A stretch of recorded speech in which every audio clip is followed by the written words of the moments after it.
Graças a Deus. A minha saudação a todos é com a paz do Senhor.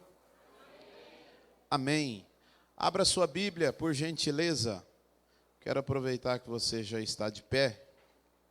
Você que trouxe a sua Bíblia, abra por gentileza no Evangelho de Jesus Cristo, segundo escreveu João, capítulo 4, e no versículo de número 4, somente diz assim a palavra de Deus: e era-lhe necessário passar por Samaria. Você pode repetir comigo esse versículo? No 3, vamos lá? 1, 2, 3. E era-lhe necessário passar por Samaria. Então vamos lá. Nós lemos aqui, irmãos, um dos menores versículos que tem dentro da palavra de Deus. São 31.173 versículos que tem na Bíblia. Esse versículo do Evangelho de João, capítulo 4, e no versículo 4, é um dos menores versículos dentro da palavra de Deus. Mas, porém, é um versículo que traz uma significância junto com o pretexto e com o texto de forma geral, muito importante para as nossas vidas. Porque quando nós lemos todo o texto, não somente esse versículo, em algum momento se torna impossível que nós não venhamos a nos simpatizar com todo o texto, inclusive esse versículo, porque está diretamente relacionado à nossa pessoa. O versículo está dizendo que era-lhe necessário passar por Samaria. João está se referindo à pessoa de Jesus, e a referência de Jesus que João faz, ele aponta para uma necessidade. Que necessidade é essa? A necessidade de Jesus passar pela cidade ou pela região de Samaria. Quando eu li esse texto, eu fiquei me perguntando por que tamanha necessidade de Jesus passar por aquele lugar. E por que tamanha necessidade de Jesus somente passar e não estar ou ficar por alguns dias naquele lugar? Aí, o Espírito de Deus me fez ler um pouco mais, ir para a oração, para o jejum, para que eu pudesse então entender o tamanho da necessidade que era de Jesus estar passando pela região de Samaria. Para que você entenda o porquê que era necessário Jesus passar por Samaria, eu quero que você entenda também que nós servimos a um Jesus que ele é especialista, ele é doutorado, ele é pós-doutorado em quebrar protocolos. Durante os 3 anos e meio, que foi o tempo de ministério de Jesus aqui na terra, ele não fez nada mais, nada menos do que ficar 3 anos e meio no exercício do ministério, quebrando protocolos. Protocolos como curar no sábado, protocolos como passar pela cidade de Samaria, não estar junto com os samaritanos, era um protocolo, era algo que precisava ser cumprido. Por quê? Eu preciso que você entenda que lá no ano 931 antes de Cristo, enquanto Jesus nem havia nascido, o reino de Israel até aqui era conhecido como o Reino Unido. Era um reino só. Quando se falava de Israel, todos sabiam que era uma única nação. era a nação ou o povo que Deus havia criado para si. E aí, dentro desses anos, se passaram pela petição ou pelo desejo que havia no coração do povo, 4 reis dentro de Israel. Antes dos reis, o sistema era um sistema teocrático. Era Deus quem comandava tudo, não existia rei sobre Israel. Era a teocracia, era Deus no controle de tudo. Mas por desejo do povo, em olhar para as regiões circunvizinhas, para a sua vizinhança, e desejar no seu coração em ter um rei palpável, alguém que o povo pudesse sentar, conversar com ele, pedir com que eles julgasse as suas causas, Deus permitiu que Israel viesse a ter 4 reis. O primeiro rei foi Saul, reinou 40 anos. Durante boa parte do reinado de Saul foram anos de tragédia. Depois de Saul, Deus então levanta Davi, porque Saul foi escolhido pelo povo. Deus somente permitiu. Depois Deus levanta Davi. Davi era aquele que cuidava das ovelhas do pai. Não tinha muita credibilidade. Não tinha muito apreço dentro da sua casa. E nem mesmo com a sua família. Vivia nas pastagens, dias e dias cuidando do patrimônio da família. Enquanto os seus irmãos ficavam em casa, sem trabalhar, ou trabalhando o mínimo possível. Depois de Davi, que também reinou 40 anos, aí vem o filho de Davi, chamado Salomão. Salomão, então, começa a reinar sobre Israel. A Bíblia diz que Salomão, ele pede a Deus no início do seu reinado somente uma coisa. Ele pede para que Deus desse a ele sabedoria, porque ele queria reinar Israel com a sabedoria, e assim Deus fez, porque o pedido de Salomão foi um pedido que agradou o coração de Deus. Mas, porém, nem mesmo a sabedoria que fora pedido por Salomão foi suficiente para garantir a ele muitos anos de reinado, mesmo que ele tenha deixado o pecado entrar. A sabedoria de Salomão permitiu que o seu reinado fosse um reinado de sucesso, até o momento em que ele havia mantido a sua comunhão com Deus, e o pecado ainda não havia se instalado através da vida dele como rei. Mas agora, prestem atenção nisso aqui. Salomão permitiu que o pecado da idolatria, o pecado da poligamia, o pecado da avareza, da prostituição, o pecado da insanidade, entrasse no povo de Israel ou naquela nação através do reinado dele.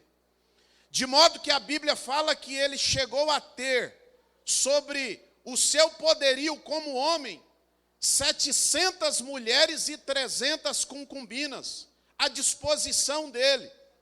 Deus nunca apoiou esse tipo de atitude. Há pessoas que, por falta de conhecimento da palavra, elas trazem algumas referências como essa e dizendo que Deus aprova o homem ter várias mulheres. Eles tinham naquela época por uma questão cultural, porém, Deus nunca aprovou isso. Desde a criação lá no Éden, Deus fez o homem para uma única mulher, e Deus fez a mulher para um único homem. Com isso, irmãos, nós percebemos que aquele reinado, que até agora, através da sabedoria que ele havia pedido para Deus, estava de vento em popa, começa então a entrar em decadência. E agora, Salomão se encontra apertado, porque quando o pecado entra, junto com o pecado também entra a cegueira espiritual. É comum no nosso meio nós percebermos ou até mesmo falarmos com pessoas que vêm nos confessar muitas coisas, e algumas delas são coisas pecaminosas, que aí nós percebemos no visual da pessoa, nem se fala por parte da espiritualidade, o quanto a carne está prevalecendo, o quanto as escamas estão cobrindo os olhos de muita gente por causa do pecado. Por mais que Jesus tenha morrido na cruz do Calvário, por mim e por cada um de vocês que estão aqui essa noite, nós não podemos ser insanos em não sabermos que a única coisa, isso é bíblico, a única coisa que separa o homem do pecado, o homem de Deus, é o pecado. Aí não adianta ter sabedoria, não adianta ter riqueza, não adianta sentar na cadeira de rei, não adianta ser líder, não adianta ser general, não adianta estar à frente de uma igreja. Se o pecado entrou, não adianta ter patente de pastor, não adianta ter reconhecimento de pregador do evangelho. Se o pecado entrou, Deus, de uma forma ou de outra, Ele tem compromisso, é com a palavra, é com o povo. Eu posso muito bem, hoje e agora aqui, estar cheio de insanidade, de pecado, de coisas que desagradam a Deus. Possivelmente, Deus vai me usar do mesmo jeito, porque o compromisso de Deus é com esta palavra e é com a igreja. Sabe por quê? Porque dentro da igreja, em meio ao povo, sempre tem alguém com coração contrito e dizendo: fala, Deus, porque eu preciso ouvir a tua voz. Mas o que não podemos nos esquecer é que estar à frente de alguma coisa ou de algum projeto não garante a salvação do homem no último dia. Haverá um dia, que é o dia do juízo final, que nós estaremos prestando contas a Deus de tudo aquilo que nós fizemos aqui na terra. Há algo dentro de nós que a teologia bíblica considera como a soterologia, que é o tribunal de justiça de Deus que está dentro do homem. É como se fosse uma caixinha preta, que você não conseguisse subtrair ou extrair nada dela antes que Deus soubesse de tudo. Então é melhor que nós saibamos aqui essa noite que tudo aquilo que nós fazemos está escrito no céu. Deus tem tudo na palma de sua mão. E aí Paulo vai dizer aos Gálatas: é melhor que nós façamos a boa obra, porque quando assim nós fazemos, o céu abre a favor daquele que é justo, mas o céu também cerra para aquele que é ímpio.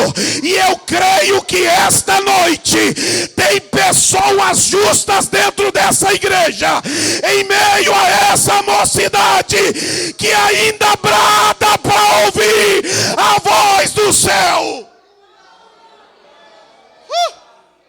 Cheguei a se adeplécia de Cobalagachébia. Salomão vive dos 40 anos, os 20 piores anos do seu reinado. Reinados esse que custou Deus entrar no negócio e dizer o seguinte: eu vou dividir o meu reino em duas partes. E depois que Salomão morre, no ano 931 a.C., aquilo que Deus havia falado veio a se cumprir. O reino foi dividido.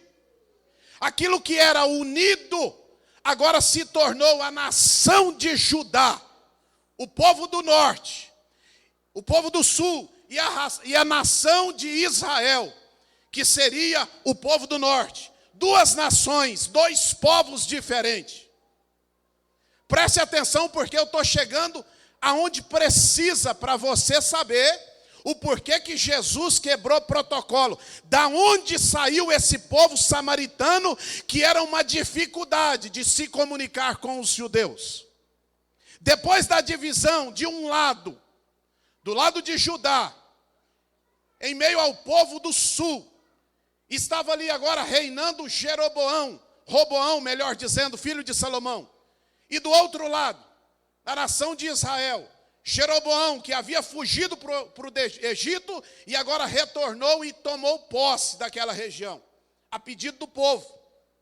Agora preste atenção numa coisa aqui.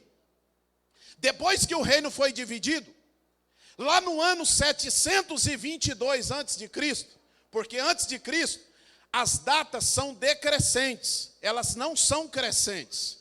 Elas só são crescentes depois do zero, do nascimento de Jesus, aí que começou o ano 1, 2, 3, e hoje nós estamos em 2022.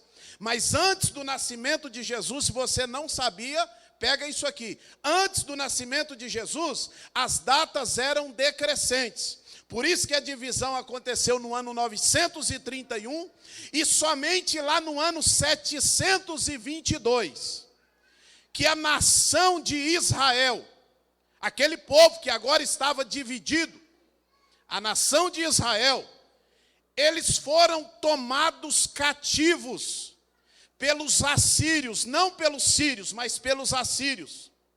Depois que essa nação foi tomada cativa, parte do seu povo foi levado para a Síria. E uma parte do seu povo permaneceu ali, na região de Samaria. Sendo ainda o povo de Israel, a nação de Judá está quieta lá até agora. E depois desse cativeiro assírio, aquelas pessoas que ali ficaram, pastor Hélio, elas tiveram uma mistura de povos, de remanescentes, de várias regiões que os assírios haviam tomado cativo também, e foram misturados ali agora junto com o povo de Israel. E os anos foram passando. As pessoas que ali estavam se esqueceram daquilo que era princípio. Eles se esqueceram daquilo que era primazia. É por isso que eu preciso pedir a sua ajuda nessa ministração. Vira para o seu irmão que está do seu lado e diga para ele: não se esqueça dos princípios da palavra de Deus. Fala para ele aí. Não se esqueça dos princípios da palavra de Deus. Agora olhe aqui, por gentileza, para você falar para ele de novo. Diga para ele: as coisas de Deus, fala para ele, as coisas de Deus precisam ser primazia na tua vida. Diga para ele esta palavra, por gentileza: primazia na tua vida. Porque aqueles que não têm as coisas de Deus como primeiro, como primazia, só faz quando dá, só faz quando tem jeito, só faz quando tem tempo. Eu só vou na igreja quando tem jeito, eu só vou quando tem tempo, eu só vou se tiver sobrado um tempinho. Não, eu preciso te dizer aqui essa noite, porque o céu toma minha vida e eu preciso te dizer: Deus não precisa de resto de adoração, Deus não precisa do seu tempinho, Deus quer te ter por completo. Primeiro é as coisas de Deus, depois é o resto. As coisas de Deus para a nossa vida tem que ser primazia. Cheguei lá, se blesse a da Kawasheb andarabashobia. Hoje mesmo eu falava com uma pessoa próxima a mim, pessoa da minha confiança dentro da obra, que está sumida. E aí é fácil, irmãos, para você ver alguém balançando na presença de Deus, não precisa muito esforço. É só você fazer uma radiografia da pessoa, de como que está a vida dela de oração, de jejum, de leitura de palavra e de vigilância. É fácil ver um crente carnal de longe. É só prestar atenção no que ele fala.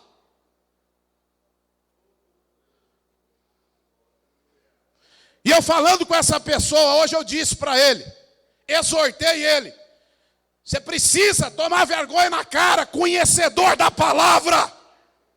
Volta para o propósito de Deus e volta a tua vida a ser endireitada.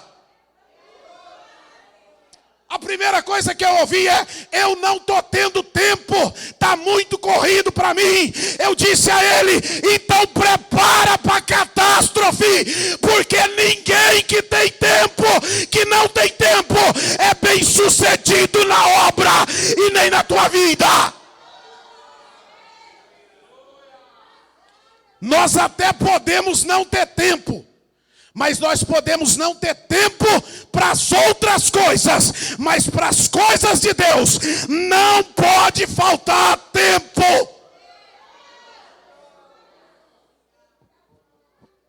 Eu cheguei a um período na minha vida, irmãos, que eu trabalhava 12 horas dentro da usina.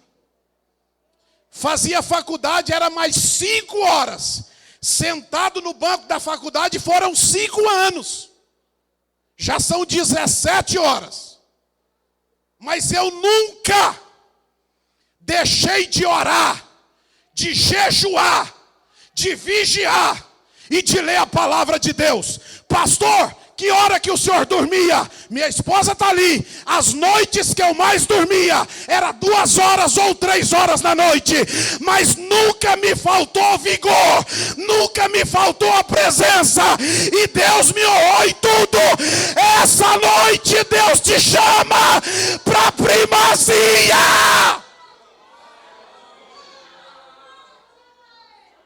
Hawak se deplece a decauachébia. Quando o crente não tem Deus como primazia, se prepare. Se prepare para as consequências. Assim foi com Salomão. Deixou de priorizar. O pecado entrou. O reino foi dividido. E agora, depois da divisão, no ano 722, os assírios tomam cativo aquele povo. A mistura de povos. Os anos passaram, aquele povo se esqueceu do que era primazia, do que era Deus em primeiro lugar. Sabe o que eles fizeram, irmãos? A primeira coisa, eles deixaram de adorar a Deus aonde Deus havia determinado. Sabe o que Deus tinha determinado? O meu local de oração, de prestação de culto, precisa ser lá em Jerusalém. Deus havia determinado que eles precisavam, independente do reino dividido ou unido, ir para Jerusalém. Jerusalém era a capital de Judá. Eles precisavam ir para lá. Era uma ordem de Deus. Mas aí, depois da divisão e com o pecado agora lá dentro, com a mistura de povos, foi gente crente casando com descrente, foi nascendo filhos idólatras, foi crescendo adolescentes e jovens que já não prestavam culto e nem mesmo referência a Deus. E aí sabe o que aconteceu? Eles deixaram de buscar a Deus no lugar que Deus havia determinado. Fizeram o seguinte: agora, nós vamos ficar em Samaria. Nós vamos aqui adotar o Monte Gerizim, aqui em Samaria, como sendo o local da nossa adoração. E assim eles fizeram. Agora, aqueles judeus que estavam lá no Reino do Sul, separados, começaram a olhar para aqueles outros e começaram a ver neles a impureza, a mistura da idolatria, da prostituição, a mistura daquilo que Deus sempre abominou.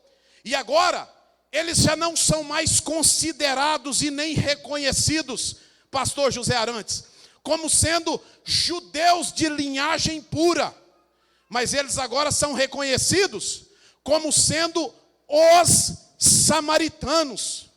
E o tempo passa. Esse povo que agora são os samaritanos, eles nunca mais se deram com os judeus. Passaram a ser inimigos. Eles não conversavam uns com os outros, Lígia. Eles não negociavam uns com os outros. Os samaritanos com os judeus, eles não tinham diálogo. Não tinha respeito uns pelos outros. Eles já não se viam como irmãos, porque os judeus de linhagem pura haviam permanecido na fé, mas os outros haviam se misturado. E agora vem a primeira quebra de paradigma. Isso se arrastou por mais de 750 anos. E agora vem Jesus, dentro dos seus 3 anos e meio de ministério. Preste atenção nisso aqui. Aí vem Jesus. E Jesus estava na Judéia. Se você ler o capítulo 3, você vai perceber que Jesus estava saindo da Judéia. E a proposta de Jesus era sair da Judéia e ir para Galiléia, porque a missão de Jesus na Judéia já havia sido feita. Agora Jesus estava indo para Galiléia para fazer a missão. Só que, porém, para sair da Judéia e ir para Galiléia, existiam 3 caminhos para sair da Judéia e para ir para Galiléia. O primeiro caminho era ir sobre águas por meio do mar. Era o primeiro caminho. O segundo caminho era ir à beira-mar. E o terceiro e último caminho era passar dentro da região de Samaria. Como Jesus era um judeu de linhagem pura, ele havia crescido, sido ensinado, e ele sabia muito bem que os judeus não se falavam com os samaritanos. Ele sabia muito bem que a terceira opção, que era passar dentro de Samaria para ir para Galiléia, era algo que era até proibido. E a opção que o cercava era ir por sobre as águas, por embarcação, ou ir à beira do mar. Mas de repente, Jesus olha para a situação que se arrastava há mais de 750 anos e começa a se perguntar: por que que nós, sendo judeus, nós não podemos falar com os samaritanos? Aí o nosso mestre, na hora, sabendo ele que o problema era o sincretismo religioso, lá em Samaria, as pessoas não adoravam só a Deus, ela adorava ídolos, elas prestavam culto a deuses pagãs, e Jesus sabia de tudo isso. A segunda coisa, ele sabia da oposição que havia sido feita por parte de Sambalate a Neemias, lá na reconstrução dos muros. Um daqueles que se levantaram contra Neemias na reconstrução dos muros foi a pessoa de Sambalate. Sambalate era samaritano. A terceira coisa era o local da adoração. A ordem era adorar em Israel, em Jerusalém, no Monte Sião. Mas o que os samaritanos fizeram? Nós vamos adorar em Judá, em Samaria e no Monte Gerizim.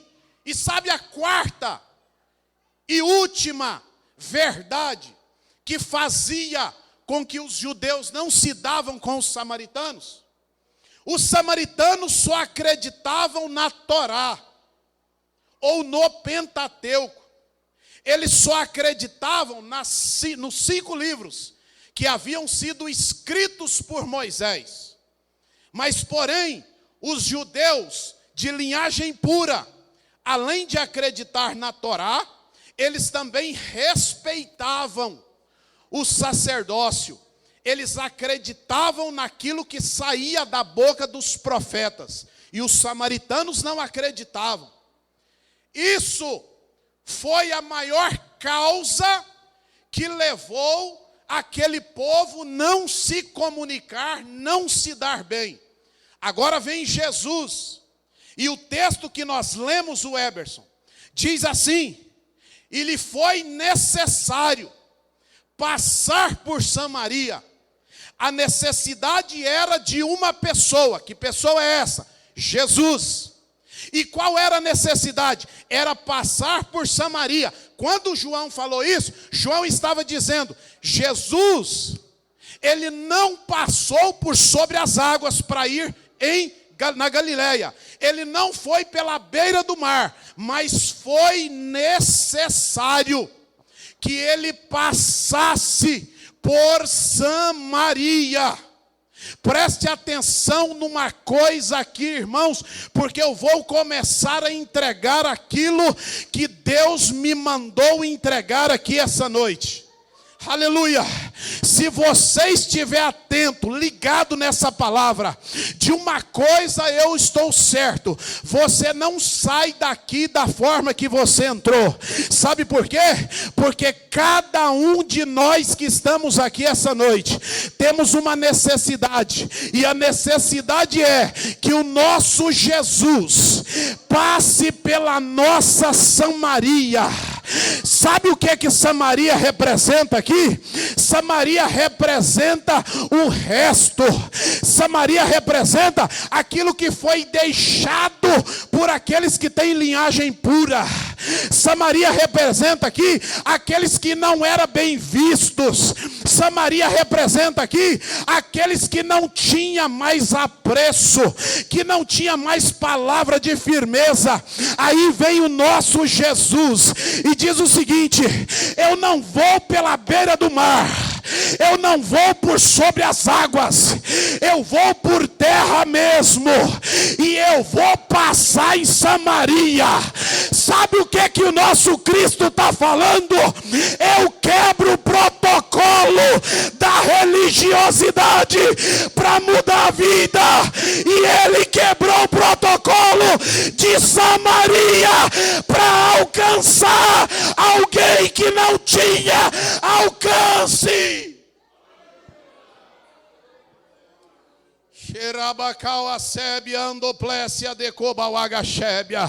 Vira para esse irmão que está do teu lado e diga para ele: você já estava condenado à morte. Diga para ele: você já estava condenado à morte. Agora olha aqui para mim, Romanos capítulo 3 e versículo 23 diz assim: todos pecaram e destituídos estão da glória de Deus. Nós estávamos condenados à morte. Para nós não havia mais jeito. Sabe por que hoje você e eu, nós estamos aqui bonitinhos, todo trajado, todo cheirosinho, de cabelo penteado, de escova no cabelo? É porque Jesus passou pela nossa Samaria. É porque ele viu você perdido, ele me viu acabado e disse o seguinte: eu vou quebrar o protocolo, vou passar em Samaria. Se você tem glória, dá glória a ele. Eu vou te dar 1 minuto para você adorar do teu jeito.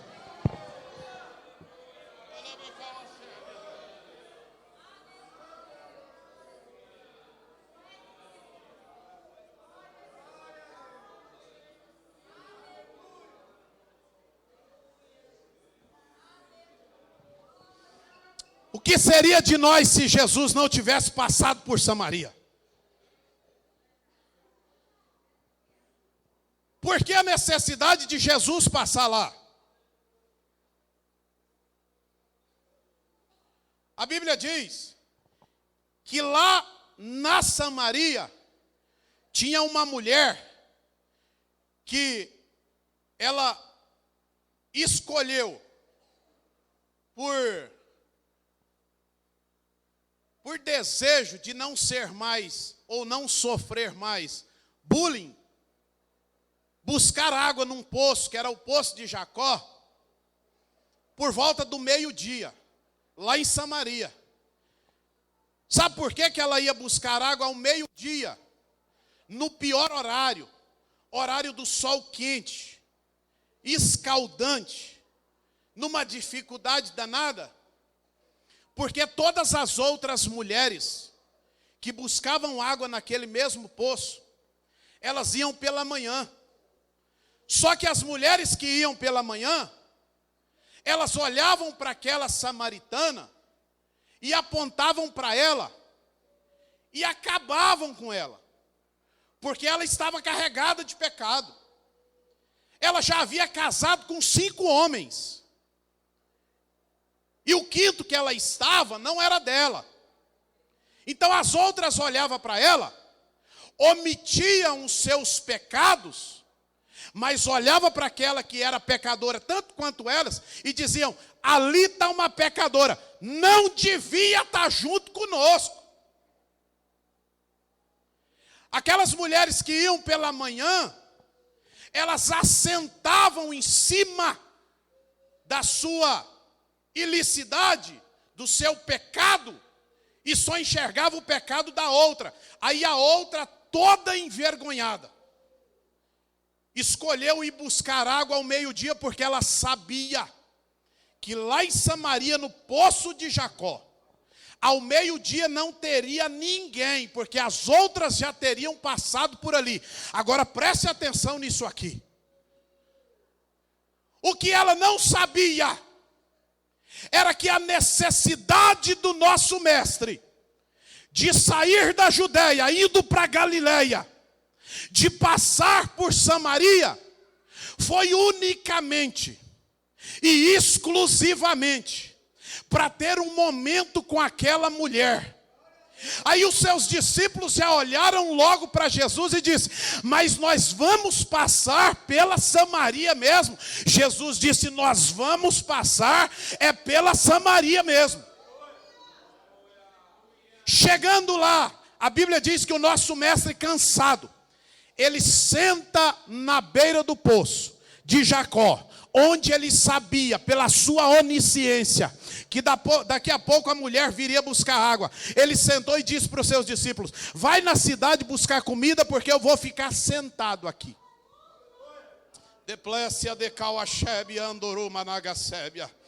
Tem alguém que já está pegando aqui. Deus está dizendo para alguém aqui: ele já te esperava sentado aqui nesse lugar.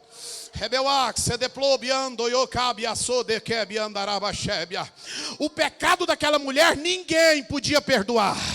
O pecado que aquela mulher carregava, ninguém aliviava a barra dela. Só apontava e dizia: não presta. É samaritana, mas não presta.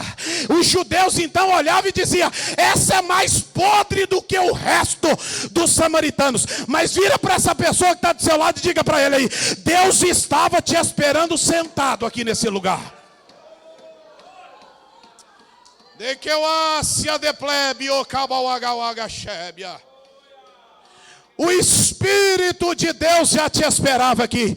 Pastor, mas foi alguém que me convidou, foi alguém que me chamou para a festividade, foi alguém que insistiu comigo.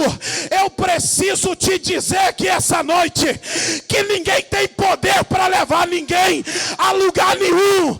Quem te trouxe aqui essa noite foi a presença do Espírito. Foi Ele quem te trouxe aqui. Ele já te esperava.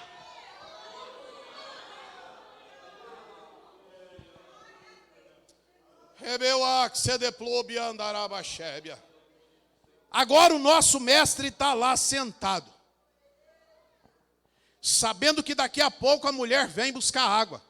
Já estava próximo do meio-dia. E aí vem ela de lá para cá. A mulher não sabia quem era Jesus. Ela chega diante do poço, pastor Marco Aurélio. E quando ela pega a água, a Bíblia diz que Jesus fala com ela. Ela reconhecia Jesus como judeu, mas não sabia, nem tinha noção que ele era o Cristo. Mas quando Jesus falou com ela, ela de bate-pronto disse: Senhor, como pode tu, sendo um judeu, falar comigo que sou uma samaritana? Sabe o que ela disse aqui, nas entrelinhas?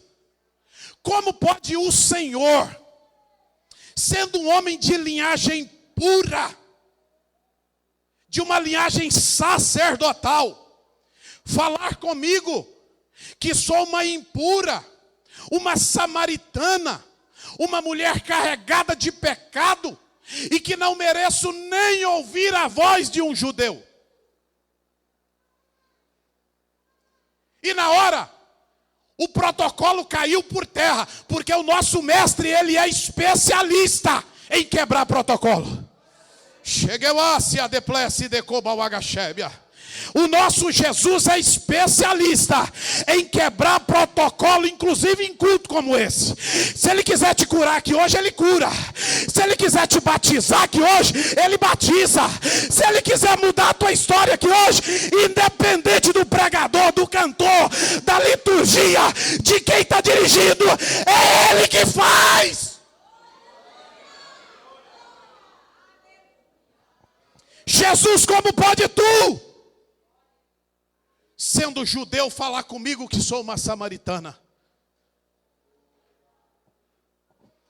E Jesus disse para ela: mulher, se você soubesse quem é este que está te pedindo desta tua água para beber, você daria, porque esse quem está falando contigo, ele tem e é ao mesmo tempo. Ele tem e ele é ao mesmo tempo a água da vida. E quando ele disse para ela: olha, se você beber desta água, você nunca mais tornará a ter sede. Sabe o que Jesus estava falando para ela?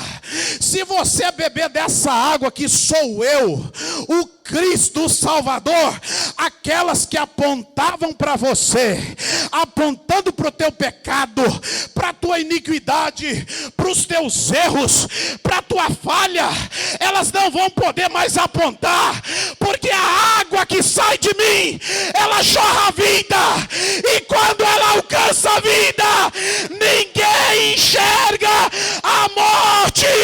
Seja tocado por essa água agora.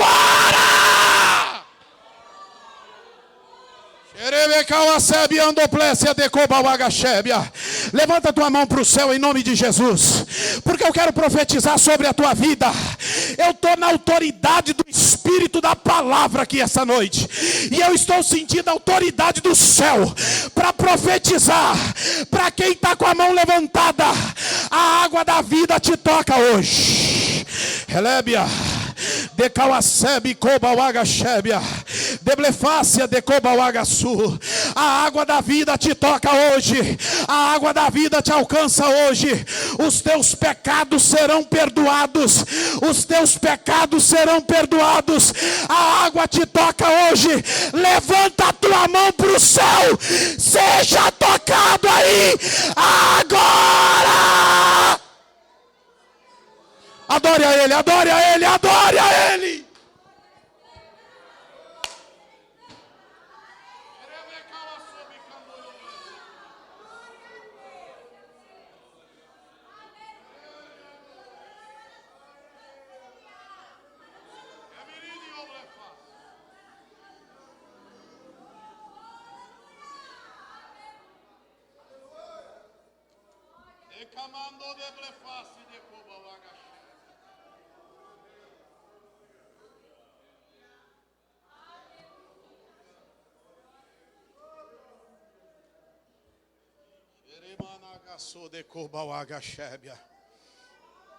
Jesus hoje quebra protocolo e entra em Samaria, somente por tua causa. Eu sei que o evento aqui é de jovens, mas o nosso Jesus salva jovem, salva adolescente e salva adulto. Quando Jesus quebrou o protocolo e entrou em Samaria, a mulher que era vista como sendo a pior da escória daquela sociedade foi a maior missionária. Preste atenção numa coisa aqui que eu vou te dizer. Jesus, ele é especialista em quebrar protocolo. É por isso que Ele escolhe quem quer. É por isso que Ele usa os improváveis. É por isso que Ele não gosta daquele que é cheio de coisinha, daquele que acha que é melhor do que os outros, daquele que acha que é mais crente do que os outros, que é mais santo do que os outros. Jesus está nem aí para esse tipo de gente, mas Ele quebra protocolo e usa os improváveis. Aquela mulher era uma improvável, mas quando ela bebeu da água da fonte da vida, ela se tornou a maior missionária dentro de Samaria. Deus quer mudar a tua história, Deus quer mudar a tua vida, Deus quer mudar o teu cativeiro, Deus quer mudar.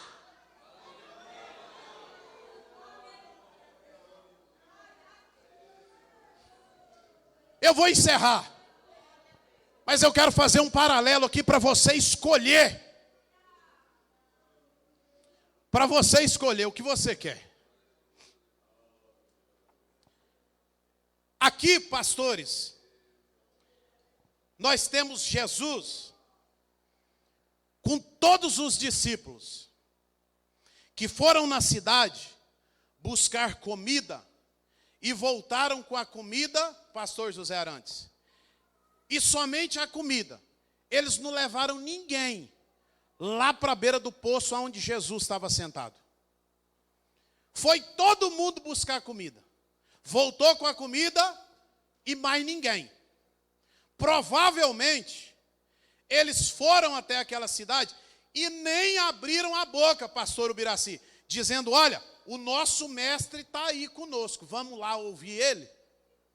Nada. Voltaram só com a comida. Do outro lado, aquela que não era discípula, aquela que era a samaritana, aquela que era a escória da sociedade. Quando Jesus falou com ela, ela também foi para a cidade, por uma ordem de Jesus. Mas quando ela foi para a cidade, diferente dos discípulos, ela não trouxe comida. Ela trouxe a cidade inteira. Ela trouxe todo mundo e disse o seguinte: o nosso mestre está lá. O mestre que nós precisamos. O judeu de linhagem pura e que olha para a escória, está lá, ele jorra água viva, ele mudou a minha vida, ele mudou a minha história, ele está lá.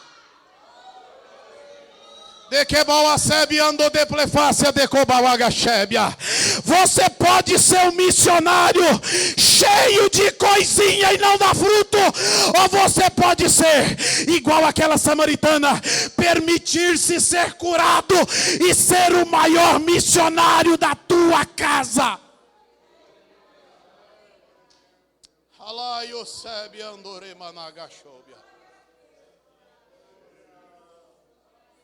Se essa água te alcançou aqui essa noite, você precisa ir e compartilhar dessa água com as outras pessoas.